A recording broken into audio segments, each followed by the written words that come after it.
ആണല്ലോ നമ്മുടെ ഫാമിലിയിൽ എൻഗേജ്മെന്റിന്റെ പേരിൽ നടക്കുന്നത്. അതല്ലേ നമ്മുടെ നാട്ടിൽ നടന്നുകൊണ്ടിരിക്കുന്നത്. സമ്പത്ത് നശിപ്പിക്കുക എന്ന് പറയുന്നത് അള്ളാഹ്ക്ക് കടുത്ത വെറുപ്പാണ്. കുറെ ഇബാദത്തുണ്ട്, അള്ളാഹ്ക്ക് വെറുപ്പുള്ള കുറെ ഇങ്ങനത്തെ കാര്യങ്ങളും ചെയ്താൽ എങ്ങനെ ആഖിറത്തിൽ രക്ഷപ്പെടുക? എൻഗേജ്മെന്റിന്റെ പേരിൽ നടത്തുന്ന ഈ നരനായാട്ടിന്, ധൂർത്തിന്, മോന്റെ കയ്യിൽ ക്യാഷ് ഇല്ലാത്തതിന്റെ പേരിൽ ലോണാണെങ്കിൽ ലോണ് എടുക്കുന്ന ഉമ്മ പഠിപ്പിച്ചു കൊടുക്കുകയാണെങ്കിൽ ഹറാമ് ചെയ്യിപ്പിക്കുന്ന ഉമ്മയാണോ? എന്താ ഈ കഥ?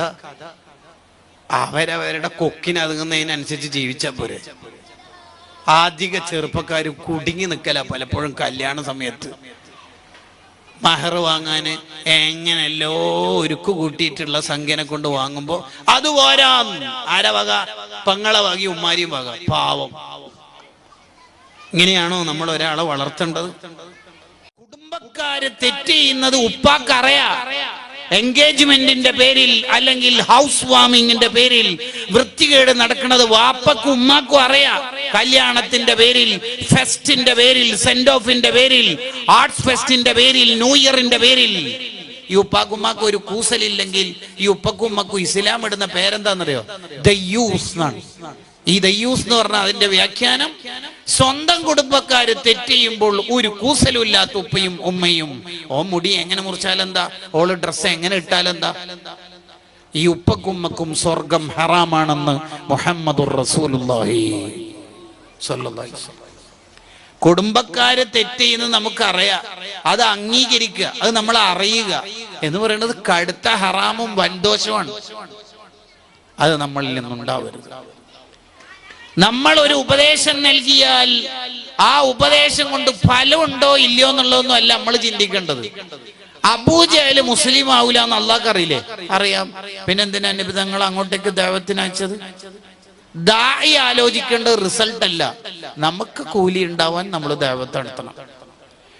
ആ പയ്യന്മാരോടൊന്നും പറഞ്ഞിട്ട് ഒരു കാര്യമില്ല ഉസ്താദേ എന്നതുകൊണ്ട് പറയാതിരിക്കണോ വേണ്ടത്? അല്ല, നമ്മളെ ഡ്യൂട്ടി നമ്മൾ നിർവഹിക്കണം.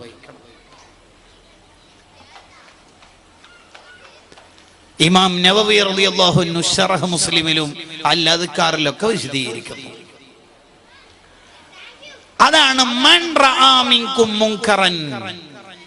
ശരീഅത്ത് ഒരു കാര്യം തെറ്റാണെന്ന് പറഞ്ഞാൽ അത് നീ കണ്ടാൽ എന്നല്ല, അറിഞ്ഞാൽ. കാണട്ടെ കാണാതിരിക്കട്ടെ, എങ്കിൽ ആ തെറ്റ് നീ എതിർക്കണം. അപ്പൊ നിനക്ക് ബലമായ സംശയമല്ല, അറിവ് തന്നെ കിട്ടി. നിന്റെ അനുജൻ ഫോണിൽ ഹറാമ് കാണുന്നുണ്ട്, പലപ്പോഴും റൂം അടച്ചിട്ട് അവൻ തെറ്റ് ചെയ്യുന്നുണ്ട് എന്ന് നമുക്ക് മനസ്സിലായാൽ ആ തെറ്റ് നമ്മൾ എതിർക്കൽ നമ്മുടെ ബാധ്യതയാണ്. ഒരാള് പള്ളിയിൽ നിന്ന് നിസ്കരിക്കുമ്പോൾ അയാളുടെ നിസ്കാരം തെറ്റാണ്, അതൊന്നും പറഞ്ഞു കൊടുത്തിട്ട് കാര്യമില്ല എന്ന് നമ്മൾ പറയാൻ പാടില്ല. അത് പറഞ്ഞു കൊടുക്കൽ നമ്മുടെ ബാധ്യതയാണ്. ഇല്ലെങ്കിൽ നമ്മൾ കൂടി കുറ്റക്കാരാവും. പറഞ്ഞു കൊടുക്കുന്നത് കുറച്ച് സോഫ്റ്റായി പറഞ്ഞു കൊടുത്താൽ മതി, കടുപ്പത്തിലാക്കരുത്. അത്രയേ ഉള്ളൂ. അവനവന്റെ ലോകത്ത് പോയിട്ട് ഇപ്പോഴത്തെ പിള്ളേരോടൊന്നും ഒന്നും പറഞ്ഞിട്ട് കാര്യമില്ല എന്ന വാദം ഒരു നിലക്കും ഇസ്ലാമിൽ അംഗീകൃതം അല്ല. നമ്മൾ നമുക്ക് അല്ലാഹു തന്ന ദീൻ മറ്റുള്ളവർക്ക് പകർന്നു കൊടുക്കണം. അപ്പൊ ഉപദേശിക്കണം. നമ്മുടെ കൂടെ കൂടിയ ഒരാൾക്ക് നമ്മളോടുള്ള സഹവാസം കൊണ്ട് തഖ്വ വർദ്ധിക്കുകയല്ലാതെ തഖ്വ കുറയാൻ പാടില്ല. അങ്ങനെയുണ്ട് ചില ആൾക്കാര്.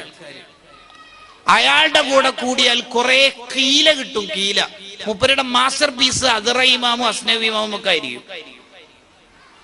മൂപ്പരുടെ കൂടെ കൂടിയാൽ കുറെ കീല കിട്ടും. എന്തിനാ പിന്നെ കാല? മഹാനായ ഇമാം ഷഅറാനി തങ്ങൾ പറയാ, നമ്മുടെ കൂടെ കൂടിയ ആൾക്ക് ഒരു കറാഹത്തിനെയും ഖിലാഫുൽ ഔലിയെയും നമ്മളുടെ ഇടപെടൽ കൊണ്ട് ഹറാമാണെന്ന ഫീലിംഗ് ആണ് അയാൾക്ക് എടുക്കേണ്ടത്. ഉദാഹരണം പറഞ്ഞാൽ ഫുൾ സ്ലീവ് ഷർട്ട് മടക്കിയിട്ട് നിസ്കരിക്കൽ കറാഹത്താണ്. നമ്മളെ കൂട്ടുകാരൻ അങ്ങനെ നിസ്കരിച്ചിട്ട് വരുമ്പോ, എന്താണ് നീ ഇതെന്ന് ആരാ അടിക്കാനായിട്ട് പോയതാ, ഇതെന്താ കൈയൊക്കെ കയറ്റിട്ട് നിസ്കരിച്ചിട്ടില്ലേ വരുന്നത്? നമ്മളെ വർത്താനത്തിൽ അതെന്തോ നിസ്കാരം ബാത്തിലാണ് കാര്യം പോലെ തോന്നിപ്പിക്കണം. അങ്ങനെ പറയരുത്, തോന്നിപ്പിക്കണം. അല്ലാതെ കറാത്തേ ഉള്ളൂ, ഇമാമിന് മുഖ്താറായ ഒരു കൗലുണ്ട് എന്നൊന്നുമല്ല ഭാര്യനോട് പറയേണ്ടത്. നമ്മുടെ കൂടെ കൂടിയാൾക്ക് തഖ്വ വർദ്ധിക്കുന്ന രീതിയിലാണ് നമ്മൾ എപ്പോഴും ഇടപെടേണ്ടത്. അൽ അൻവാർ ഫി ആദാബി സുഹ്ബത്തിൽ അഖ്യാർ എന്ന കിതാബ് ആ വിഷയത്തിൽ ഉള്ള ഗ്രന്ഥമാണ്. അപ്പൊ പരസ്പരം ഉപദേശിക്കുക, അത് നമ്മളിൽ നിന്ന് നഷ്ടപ്പെട്ടുകൊണ്ടിരിക്കുന്ന ഒരു വലിയൊരു നന്മയാണ്. സൂറത്തു സആദ എന്ന പേരിലാണ് സൂറത്തുൽ അസ്ർ അറിയപ്പെടുന്നത്. വിജയികളുടെ സൂറത്ത്. വൽ അസ്ർ, സമയം തന്നെ സത്യം. ഇന്നൽ ഇൻസാന ലഫീ ഖുസ്ർ, അധിക മനുഷ്യന്മാരും പരാജിതരാണ്. ശേഷം പറയുന്നവർ ഒഴികെ എന്നതുകൊണ്ടാണ്.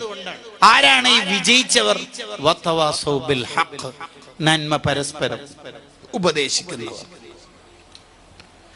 ജ്യേഷ്ഠൻ അനുജനോട് പറയണം, എന്താണ് നീ ഇങ്ങനെ സുന്നത്തെ മാത്തിന്റെ പ്രവർത്തകനാന്ന് പറഞ്ഞിട്ട് നീ എന്താ സുബീക്ക് എണീക്കാത്തത്? ഇതാരും അങ്ങോട്ടും ഇങ്ങോട്ടും വാതിൽ മുട്ടൂല, സുബീക്ക് എണീക്കൂല. ഇതെന്തൊരു കഥ എന്ന് പറയണത്? ഇതാണോ ഒരു മുസ്ലിം എന്ന് പറഞ്ഞാൽ? അല്ല. നീ നരകത്തിൽ പോകരുതെന്ന് നീ ആഗ്രഹിക്കണത് പോലെ ആരും നരകത്തിൽ പോകരുത് എന്ന് വിചാരിക്കുമ്പോൾ തക്കുൻ മുസ്ലിമാ, നീ ഒറിജിനൽ മുസ്ലിമാവും. അതല്ലേ നമ്മളാവേണ്ടത്. നീ ഒറിജിനൽ മുഅ്മിനാകും, അങ്ങനെയല്ലേ നമ്മൾ വിചാരിക്കേണ്ടത്. അപ്പൊ പരസ്പരം ഉപദേശിക്കണം. ഉപദേശിക്കുന്നവരോട് വെറുപ്പുണ്ടാവുന്നത് ദുനിയാവിൽ നിന്ന് തന്നെ ശിക്ഷ ഇറങ്ങാനും ഒരുപക്ഷെ നമ്മുടെ ഈമാൻ തന്നെ നഷ്ടപ്പെടാനും മോശം മരണം ഉണ്ടാവാനും കാരണമാവുന്ന ഒരു തെറ്റാണ്. ഉദാഹരണത്തിന് ഒരാൾ എൻ്റെ അടുത്ത് വന്നിട്ട് പറഞ്ഞു, സതെ വെള്ളി മോതിരിടൽ സുന്നത്താണല്ലോ, ഉസ്താദിന് ഇട്ടൂടെ എന്ന് പറഞ്ഞു. ആ വെള്ളി മോതിരം അയാൾ ഉപദേശിച്ചുകൊണ്ട് ഞാൻ ഇട്ടില്ല എന്നത് കൊണ്ട് ഞാൻ നരകത്തിൽ പോകുന്നോ നമ്മൾ നരകത്തിൽ പോകുന്നോന്നോ വിലയിരുത്താനൊന്നും വകുപ്പില്ല. കാരണം അതൊരു സുന്നത്താണ്. പക്ഷെ അയാളോട് നമ്മൾ തിരിച്ച് പറയണത് എന്ത് സുന്നത്ത്? അങ്ങനെ എല്ലാ സുന്നത്തും എല്ലാവർക്കും എടുക്കാൻ കഴിയും. എന്താ പറയണത്?